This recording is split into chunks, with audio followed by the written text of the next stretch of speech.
I take refuge in the Buddha. I take refuge in the Dharma. And I take refuge in the Sangha. Breathing in, I calm my body, and breathing out, I calm my body is at peace. Breathing in, I take refuge in Mother Earth, and breathing out, I relieve all my suffering to the earth. May what I'm about to speak have beneficial results. May it be a real benefit to others. May it help me overcome my own difficulties and delusion. And may it clear away the obstacles on the path. And may it propel us all to liberation. Good afternoon, everyone.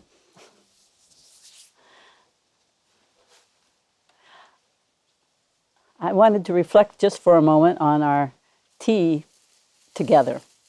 It was such a wonderful opportunity to be together in a wonderful setting, in a circle that really has power and magic of its own. And I was thinking as I looked at the reflection in my cup, the whole cosmos is in my cup of tea. And we're all sharing this in this wonderful practice where we're communing with nature, so to speak. We're really touching into nature together in a silently. And I don't think I've had an experience except here doing the same retreat like this ever in my life. It's a unique offering for us all. So thank you for having tea with us all, enjoying tea together. It was very wonderful. With the sky, the blue sky with clouds wisping by and bigger clouds in the horizon, the flowers and the butterflies, we couldn't ask for a better setting. Of course, every year we think this, so it's great. So everyone is working really hard and settling the mind and becoming grounded and letting go of that needless chatter and opening to the wonders and possibilities of this great earth. We, along with countless others, have walked this path, the path of liberation, guided by the natural world. That ancient understanding of how the natural world is a guide came up for me as we walked through the forest yesterday in our late morning walk. From my vantage point at the end of the whole long row, end of the line, it allowed me to watch the winding path that all of you, practitioners and seekers, continually walking down to the creek, crossing the small bridge, and then walking on the other side. One continuous line of people moving along the path, connecting us to the ancient lines of seekers and pilgrims of the past and the present and the future. I could feel the connection to the ancient roots of this practice as it's often depicted on a Chinese or a Japanese scroll of large landscape with people small and humble, but courageously walking the path with the natural world as our guide. Tonight you'll have an opportunity to take one step further, as in the evening we'll provide you with the opportunity to have sanzen with a tree or whatever object you want to take as your guide or teacher. I'll add a little more as we go along, but I want you to take this seriously. We've been getting closer to the earth, opening up, beginning to listen. So tonight, we'll send you out for quite a long chunk of time at the end of the night. You'll have an opportunity to look for a place today in the daytime where you can sit with an object or with a tree and actually have sanzen with the tree or the object, whatever you pick. And so remember, sanzen literally means to practice zazen together. So we'll see what comes of this. It's an extraordinary opportunity to really learn from Earth, the Earth. Not just, and I'm not just speaking Earth, I'm speaking Earth and sky and clouds. So you can pick sky as your teacher, or clouds. So as Kisei has been teaching with koans all week, with trees involved with them, like the oak tree in the front yard. And I hope that you've spent some time kind of sitting with that. What does it mean? Zen has many references to the natural world. And so here's another one with a tree. It might be helpful. This might be one that catches your attention, and you might work with it. It's be an ancient tree in a high wind. Sitting in this forest with some of the more ancient trees, which have withstood the winds of many storms, you may have felt quieted by their magnificence, their stillness, and their steady presence. How is an ancient tree in the high winds? The high winds may also come in the form of internal winds, the winds of discontent, uncertainty, disappointment, discouragement. Look at the ancient trees and now how they withstand the high winds, both external, internal, or in between. Some key points on this short koan is ancient, the ancient tree. Which trees are the ancient trees? Maybe ancient isn't just big or old. And what's a high wind?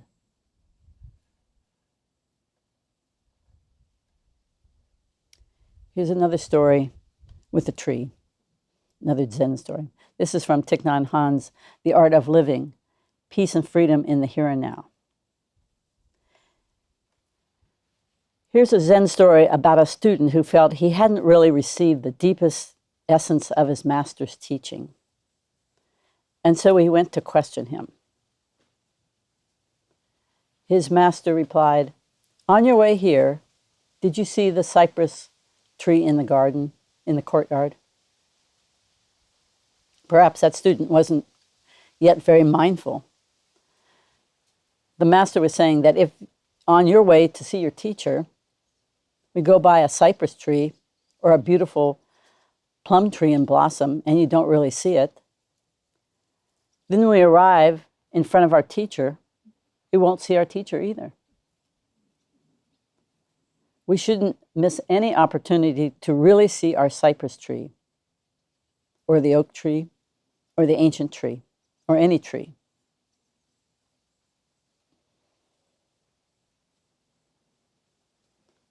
So that story, I want the essence. The student is very insistent. I want the essence of your teaching. But he's ignoring everything that is also proclaiming the teaching right in front of him or her.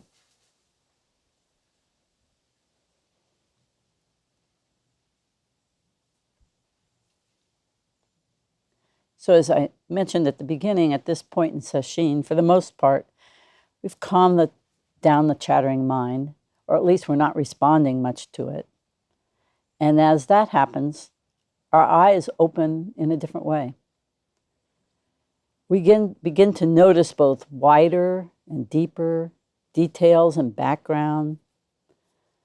Small and large have a different meaning, as the smallest insect can take up your whole attention.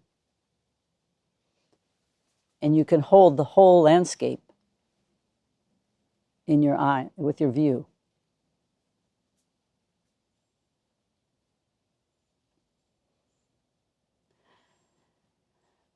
I have a short story of my own about being in the treehouse And this shows about interconnectedness. That's why I'm telling the story. When I was up in the treehouse quite a while ago, been there for quite a few days, and all of a sudden I noticed two things. One, there was a cloud out a little ways, and it was those like no-see-em insects, and all of a sudden it kind of like burst open, and they were like, it was a cloud of them, I could see them. A whole bunch of them. And then along the railing, there was this tiniest spider that was copper-colored and smaller than the end of my little finger.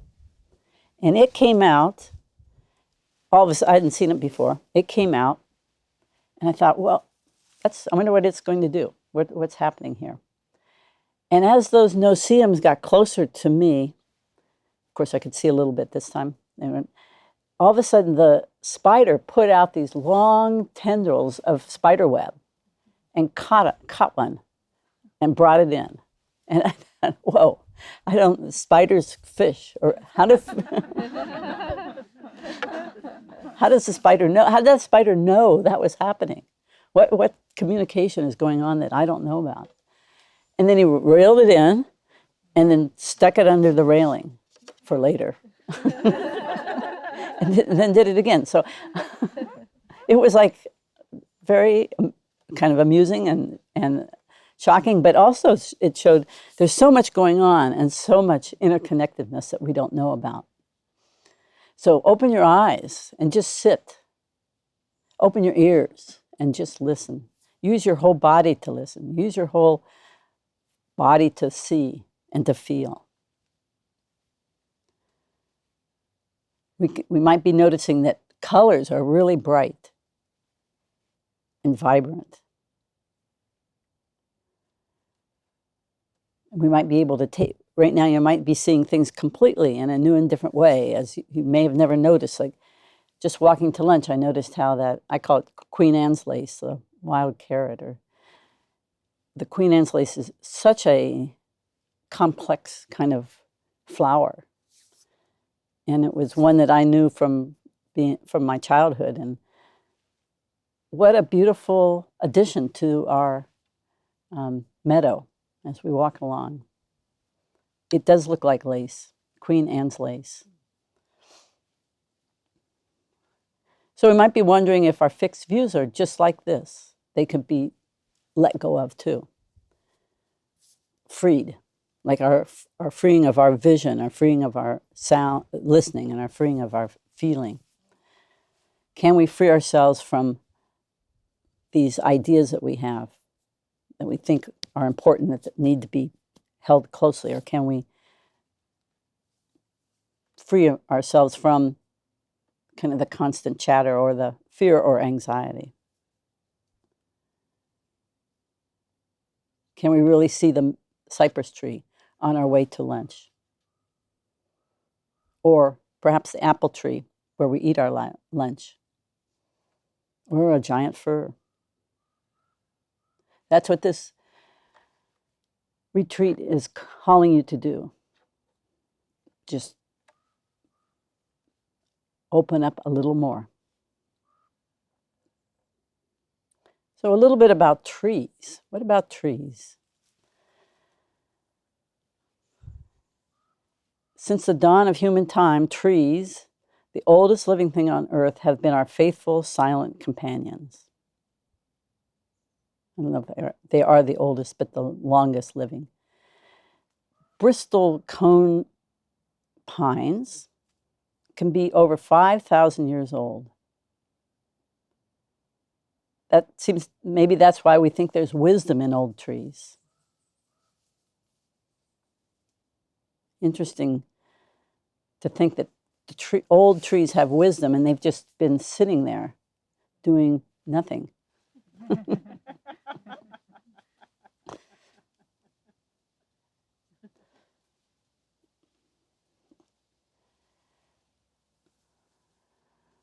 We can look at trees as a metaphor, in a way that we raise children or learn something new. They need a good foundation.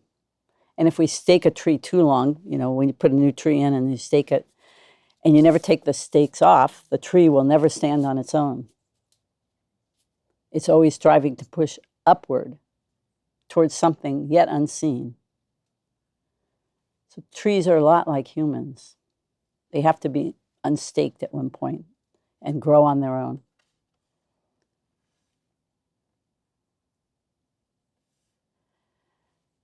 So as we think that these trees speak to us on perhaps a spiritual level, but they're also just amazing entities of themselves. They not only make oxygen, which we need, they provide us with food and shelter. And we're not the only one that benefits from trees. For example, an oak tree alone can provide for hundreds, if not thousands, of species. And now we know that trees share water and nutrients through their networks, their roots, and also communicate that way. They can send distress signals about drought, disease, or insect attacks. And then other trees will alter their behavior when they receive those messages. They really do talk to each other, or at least they communicate in some way. The scientists call this mycorrhizal network, mycorrhizal networks. The fine hair-like root tips of trees join together with microscopic fungal filaments to form the basic links of the network. And they appear to have a symbiotic relationship. The fungi, consumes about 30% of the sugar that the trees photosynthesize from sunlight.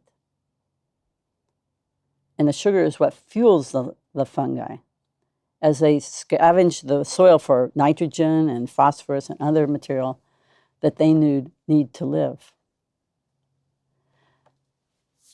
So the scientific evidence is there that there's much greater communication between trees and other living species. So how do we humans communicate with the trees and gain the deep wisdom of our ancient ancestors? Even with all our scientific, in some ways because of science, the world continues to be a miracle, always changing, revealing and disappearing. It's a mysterious phenomenon in which we too are players. We're part of this. So right now is the best time to deeply explore that question. At this point in Sesshin, when the impossible is possible, when we are more open and less reactive, when we might actually be able to listen deeply and ask, how can we humans communicate and gain the wisdom of our ancient ancestors?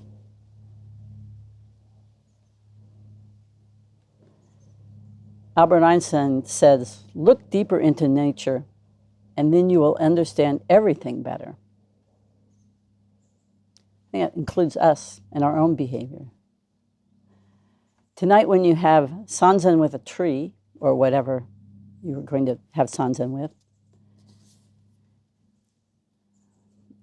you can pick a place that's completely familiar to you or a new place. And start by paying bare attention to the object or the tree. We hear this, what is bare attention? It's the ability to be fully present without the filter of thought. There's some ways to think about how to do this.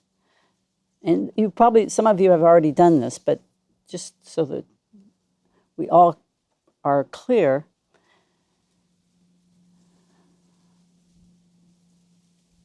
letting go of judgment, preconceived ideas, or thoughts. That's easy to say and harder to do. But if you say we have a rock and you pick it up and the first thing you go is, I don't like this rock, that's a judgment. So you can just say, oh, let me look at the texture of the rock and not go to that judgmental side, but what is the texture? What are the patterns? What are the markings? What's the color? What does it feel like? How does light reflect on this object? Can I hear anything? If I listen very closely, can I hear anything? If I sit with it, what else do I notice? So don't stop when you feel bored or distracted, but return again and again to explore through your senses, your roots that we have sent out. The feeling, the sound, what it looks like, what you can hear. And then when you're doing the Sanzen experience, relax, and after you've gotten acquainted with the tree or whatever, your object, you may spend some time not just sitting with it, but standing next to it or standing by it, and then sitting looking, and then turning around and sitting with, so that you're touching the tree, so that you're sitting or next to the tree, or you're not just in the same position. Change your viewpoints. See what's going on. And then what are the surroundings? How is this tree connected to the rest of the forest? How is it connected to the sky? How is it connected to the earth? As John Muir wrote in My First Summer in the Sierra, as soon as we take one thing by itself, we find it hitched to everything else in the universe. Now, he's often kind of misquoted, but this is a little bit longer of what he said at first. When we try to pick out anything by itself, we find that it is bound fast by 1,000 invisible cords that cannot be broken. It's a little more wordy, but I think it brings a little more texture into what's happening. When we try to pick out anything by itself, this leaf, it is bound fast by 1,000 invisible cords that cannot be broken.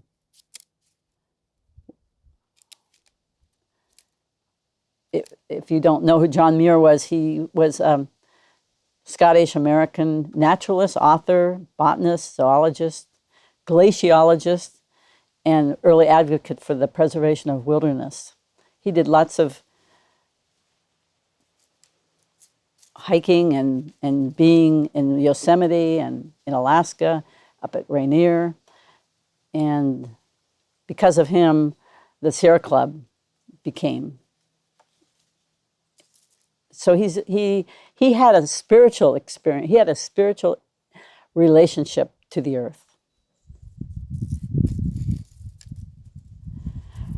So his way of talking about the 1,000 of invisible cords that cannot be broken, I think is very similar to, in Zen Buddhist, our teaching on dependent origination and interconnectedness. Interconnectedness is a central tenet in Buddhist teachings. And it's expressed in Buddhism as, when there is this, that comes to be. With the arising of this, that arises. When there is not this, then that does not come to be. With the cessation of this, that ceases. It delineates the interdependent nature of all phenomena in the world, implying that the arising of all matter is conditioned on the arising of one another. In other words, all matters, including us, are mutually influencing one another and co-arising dependently. So we could take the growth of an apple tree as an example. Simply having a seed cannot we cannot have an apple tree from just the seed. It takes the right conditions, as you all know. A suitable climate, adequate sunshine, moisture, soil, being planted at the right depth, the right time, any condition that's missing, then there's no tree. A different outcome happens.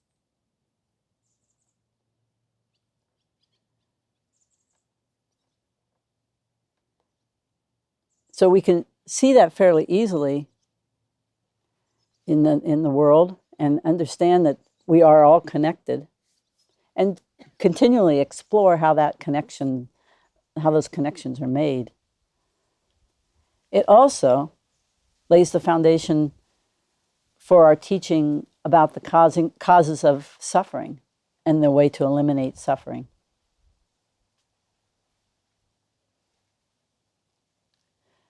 So we can look to the natural world to see and understand this teaching, which leads directly to our own relief of suffering.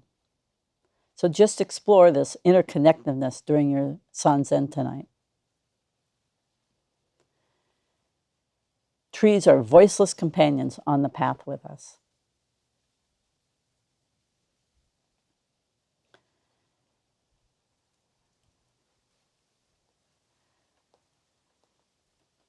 I thought another part of nature that I wanted to bring on was this poem. Might be helpful. And it's interpreted a little bit differently. I have about 4 interpretations of it. So I'll read them to you. There's just a slight difference. Spring comes with its flowers, autumn with the moon, summer with breezes, winter with snow. When useless things don't stick in the mind, that is your best season. When useless things don't stick in the mind, that is your best season. So this poem is in a lot of different books. It's in the Muman Khan, and it's on lots of scrolls. And the little line about when useless things don't stick in the mind is changed a little bit. So I'm going to read a couple different interpretations. And this one's from The Light Inside the Dark, which is a great title in itself. The spring flowers, the autumn moon, summer breezes, winter snow. If useless things do not clutter your mind, you have the best days of your life.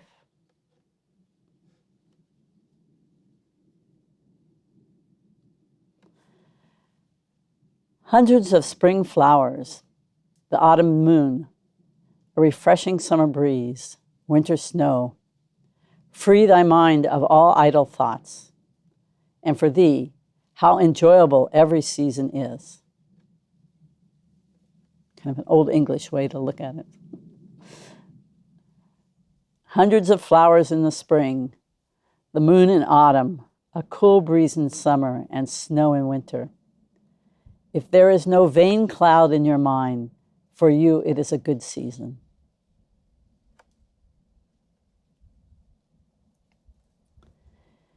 In spring, hundreds of flowers. In summer, refreshing breeze. In autumn, harvest moon. In winter, snowflakes accompany you. If useless things do not stick in your mind, every season is a good season. So I think this is pointing right to all those extra things in your mind clouds you from being able to see what's right in front of you. The flowers in spring, the refreshing breeze, the harvest moon, snowflakes.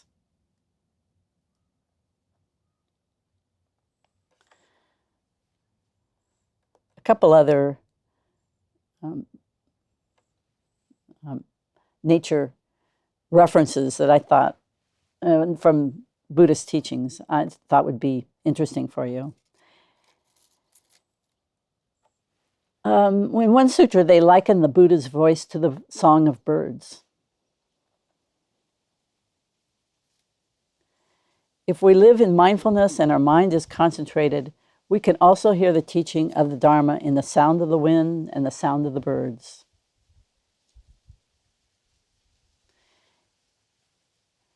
In essence, such qualities can be viewed as an invitation to awaken to the present moment. One Zen master said, "I don't know anything about consciousness. I just try to teach my students how to hear the birds sing.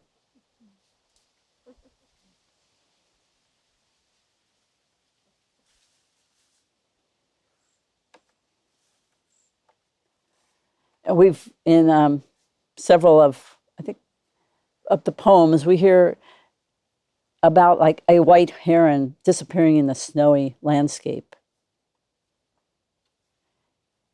Water birds going and coming, their traces disappear, but they never forget their path. So these flights or this disappearing is often a way of speaking about enlightenment. Dogen talks about creatures, the birds flying across water, but other references looking to the birds flying and they leave no trace. Scholar Edward Conze says, the saints have their range in the selfless non-attachment, and one can no more discern their tracks than those of birds through the sky. I always think we are here for a reason. I believe we all come to retreats for some reason or another. We're here, we kind of gathered here, but often our reason, that our original reason, may change to something else as we practice. So please keep an open mind and honor your process of working with being in nature.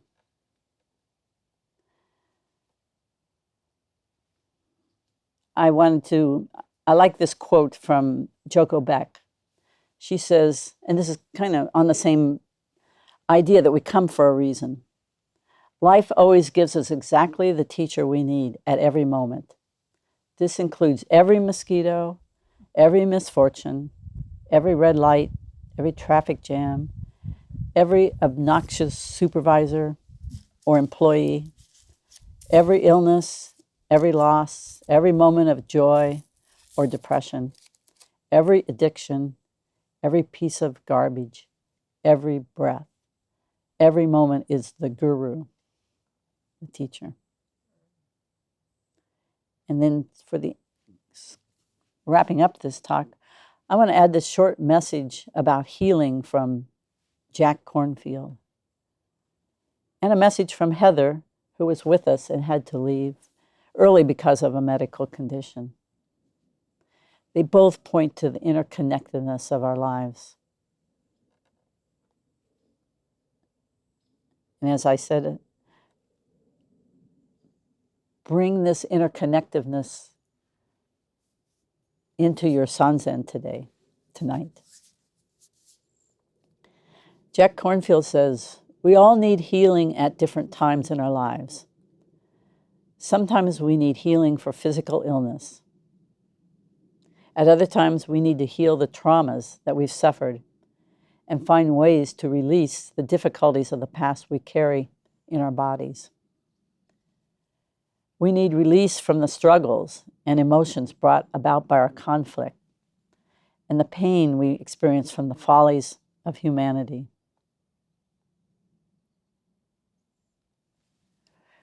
To heal, we cannot reject our illness and grief or use anger and aversion to get rid of it. Instead, we have to bring a tender, healing energy to all that is sick or torn, what is broken or lost. In the Buddhist prayer of healing, we recite, may I be the healing medicine for all who are sick. May I bring healing to myself and others. We say the same thing in Shantideva's Way of the Bodhisattva. May we be medicine and doctor and nurse. We believe that healing is possible and dedicate ourselves to be part of that healing. We become tender and wise with ourselves and those around us, especially when we're experiencing fear or grief ourselves. Sometimes this is all that healing asks, that we be present. You should never underestimate your power to heal when you step toward difficulty with courage and love, when you touch pain with healing rather than fear. Our healing comes with our own kind of attention and through the kind of embrace of another. As long as you can, find a passion for this precious life and bring that care to the healing of your heart and body.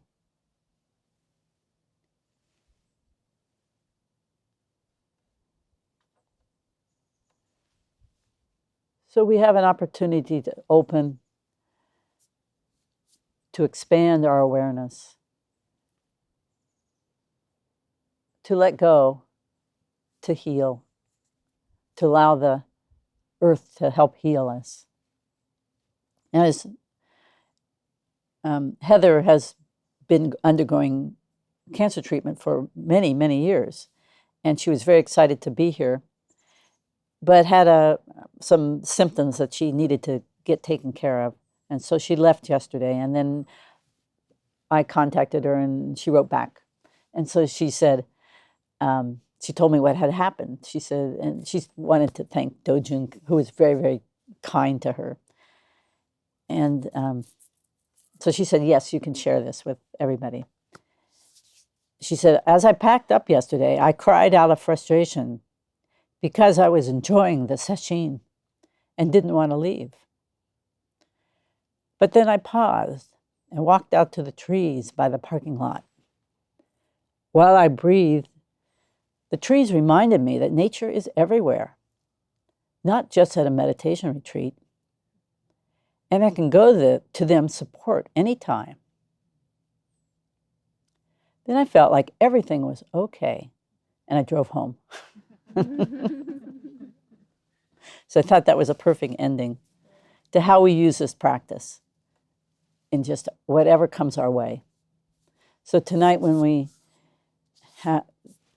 after this talk, we will have a walk, and then you'll have an opportunity to go out and find a place that you want to have sanzen. And then we'll send you out for quite a long time after we sit for a while this evening. So really take some time to find a good place and decide where you want to sit and find your tree or your object. And really take this evening seriously and practice listening and opening up and healing whatever needs to be healed. Thank you for listening this afternoon.